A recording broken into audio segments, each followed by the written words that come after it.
Okay, gang, this is 5.5, number 39. So again, you want to look for the composite. So the composite here is, if you notice, the cosine.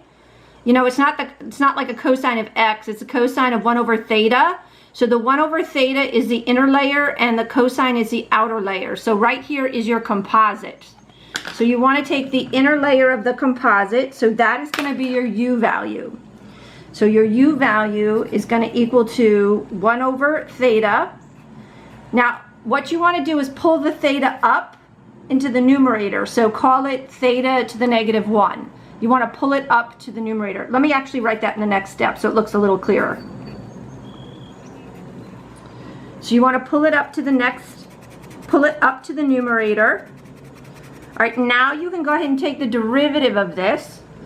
So du, now it's in terms of theta, so you want to write du d theta. Now you're taking the derivative, negative, so you want to bring, it's a power rule, right? So you bring the negative down in front, you subtract 1, so it's negative 2. So this is the derivative. You want to bring the d theta to the left. Sorry, to the right. You want to bring the d theta to the right. Now I'm just going to reformat this for you so you see what it looks like. So if you have a theta to the negative 2, that's the same thing as 1 over theta squared d theta. Okay, so if you notice, this is matching with this. This is matching with this. It's just a little bit off. Do you see what's off here? It's just a little bit. Okay, if you notice that this has a negative and this does not have a negative, so you want to move the negative to the other side, right? Because you want to make it an equal exchange. All right, let me also rewrite this because some people are super visual, and let me rewrite it in a format that's a little bit easier for some people. So I'm just moving the furniture around.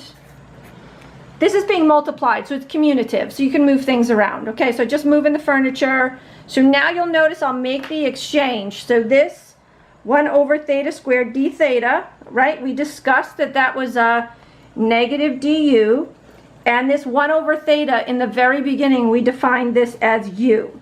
So now if we rewrite this in terms of u, I'll pull the negative out front. That's like you're multiplying by negative 1. You can think of it like that. You pull the negative out front. There's your cosine of u, and there's your du. So right now, everything is in terms of u. So we're ready to integrate. Now this is a tad bit tricky because you have to get the plus or minus correct. So it helps you maybe if you go backwards. So you know that since this is a cosine, it's going to integrate to a sine, right? You know it's going to integrate to a sine, but does this work? Would this become this? And your brain should say no. Your brain should say that the derivative of sine doesn't make this. So it's the negative sign. So sine makes, the derivative of sine is cosine, and so then you need an extra negative here. Don't forget the plus c. And then at the very, very end, we have to plug back in the definition of u. So this is negative sine 1 over theta plus c.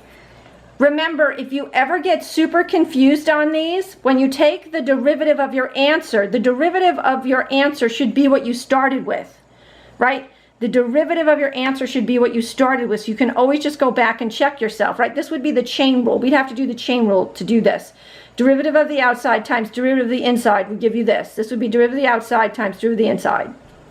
Okay, gang, so that's it for this answer. I hope that helped. Catch you. Bye-bye.